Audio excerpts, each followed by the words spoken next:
मोठी बातमी सध्या समोर येते। मुलुंडमध्ये मेट्रोच्या बांधकामाचा स्लॅब कोसळल्याची धक्कादायक घटना सध्या समोर आली आहे। स्लॅब खाली एका व्यक्तीसह काही वाहनं दबल्याचीही माहिती समोर येते।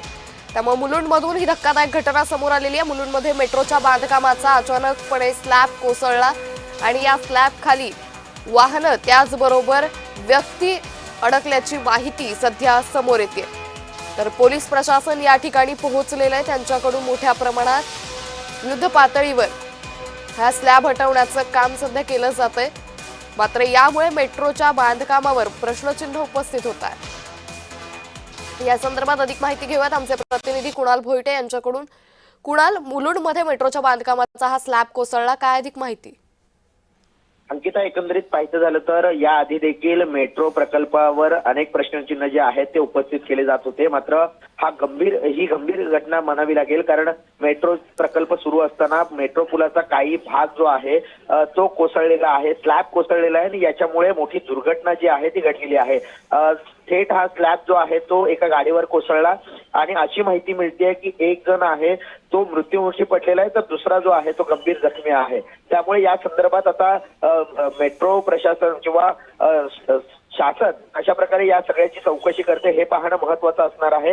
कारण याआधी देखील अशा प्रकारच्या घटना ज्या आहेत त्या मेट्रो प्रकल्प सुरू असताना घडलेल्या आहेत। मात्र ही मोठी दुर्घटना म्हणावी लागेल, कारण थेट हा स्लॅब जो आहे तो कोसळलेला आहे। त्या ठिकाणी वाहतूक मोठ्या प्रमाणात असते आणि या वाहतुकी दरम्यानच एका गाडीवर हा स्लॅब कोसळलेला आहे आणि मोठी दुर्घटना जी आहे ती घडलेली आहे। कुणाल, एक मोठी अपडेट सध्या समोर येते की या दुर्घटनेमध्ये एकाचा मृत्यू झालाय तर एक जण गंभीर जखमी झालेला आहे। एकंदरीत या संदर्भात काय अधिक तपशील? नक्कीच, जो स्लॅब आहे तो थेट गाडीवर कोसळल्याने एकाचा मृत्यू झालेला आहे तर दुसरा गंभीर जखमी आहे। त्यामुळे कंत्राटदार असेल किंवा जो मेट्रो काम हाती घेतलेला आहे याच्यावरती मोठा प्रश्नचिन्ह उपस्थित होतोय। कारण मुख्यमंत्री देवेंद्र फडणवीस असतील, उपमुख्यमंत्री एकनाथ शिंदे असतील यांनी वारंवार सांगितलेलं आहे की मेट्रो प्रकल्प लवकरच सुरू केला जाईल। मात्र अशा प्रकारे जर कामं जर नीट होत नसतील किंवा जर मेट्रोचा पूलच जर व्यवस्थित नसेल तर मेट्रो कशा प्रकारे कार्यान्वित होईल अशा प्रकारचा देखील सवाल उपस्थित होतोय। त्यामुळे येत्या काळामध्ये तरी ही जी चुका आहेत या चुका सुधारित होत आहेत का हे देखील पाहणं महत्वाचं असणार आहे। मात्र या मेट्रो प्रकल्पावरती आता प्रश्नचिन्ह उपस्थित होताना पाहायला मिळतोय। मात्र कुणाल, या ठिकाणी आता सद्यस्थिती काय, कशा पद्धतीने युद्ध पातळीवर या ठिकाणी हा स्लॅब हटवण्याचं काम होतंय? कारण वाहनं या स्लॅब खाली अडकल्याची भीती आहे। नक्कीच, आता स्लॅब तर बाजूला करणं सुरूच आहे। त्या ठिकाणी पोलीस प्रशासन पोहोचलेलं आहे, त्याचप्रमाणे आपत्ती व्यवस्थापन देखील पोहोचलेलं आहे। त्या ठिकाणी कोणालाही येण्यास मज्जाव केलेला आहे आणि त्या ठिकाणी जो काही स्लॅब कोसळलेला आहे त्या स्लॅबचा भाग जो आहे तो बाजूला हटवण्याचं काम मोठ्या युद्ध पातळीवरती सुरू आहे। त्यामुळे येत्या काळामध्ये अशा प्रकारच्या दुर्घटना घडू नयेत यासाठी काय पावलं उचलले जात आहेत हे पाहणं महत्वाचं असणार आहे। अंकिता, निश्चित। कुणाल, मात्र आता मेट्रो कामावरती याचा काही परिणाम होऊ शकतो का? कारण सातत्यानं अशा पद्धतीच्या घटना समोर येत आहे।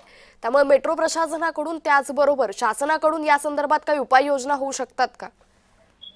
उपाययोजना तर केल्या पाहिजेत, कारण याआधी देखील एका गाडीवरती सळी कोसळल्याने थेट सळी ती एका तरुणाच्या डोक्यामध्ये घुसली होती। त्या तरुणाचा देखील अशाच प्रकारे दुर्दैवी मृत्यू झाला होता। मेट्रो प्रशासनाबाबत जे काही खबरदारी आहेत त्या घेण्यात याव्यात यासाठी सुद्धा अनेक वेळा सूचना करण्यात आल्या होत्या। मेट्रोचं काम हे उच्च दर्जाचा असावा किंवा ते व्यवस्थित असावं अशा प्रकारच्या देखील सूचना करून देखील अशा प्रकारचे जर घटना समोर येत असतील तर मेट्रो जे काही बांधकाम सुरू आहे हे बांधकाम निकृष्ट दर्जाचं आहे का असा देखील सवाल स्थानिकांकडून विचारला जातोय। त्यामुळे हे जर उच्च दर्जाचे काम जर होत असेल तरी सुद्धा अशा निकृष्ट दर्जाचं जर काम पाहायला मिळत असेल तर मात्र संशय जो आहे तो व्यक्त केला जातोय। अंकिता, निश्चित। कुणाल, या संदर्भातले अपडेट आम्ही घेत राहू। तुर्तास धन्यवाद आपण दिलेल्या सविस्तर माहितीसाठी। मुलुंडमधून ही धक्कादायक घटना आपल्या समोर येते। मुलुंडमध्ये मेट्रोच्या बांधकामाचा स्लॅब कोसळला, ज्या घटनेमध्ये एकाचा दुर्दैवी मृत्यू झालाय तर एक जण गंभीर जखमी असल्याची माहिती सध्या समोर येते। आता या सगळ्या घटनेनंतर मेट्रो बांधकामावरती कशा पद्धतीने प्रशासनाकडून उपाययोजना केल्या जातात हे पाहणं अतिशय महत्त्वाचं ठरणार आहे।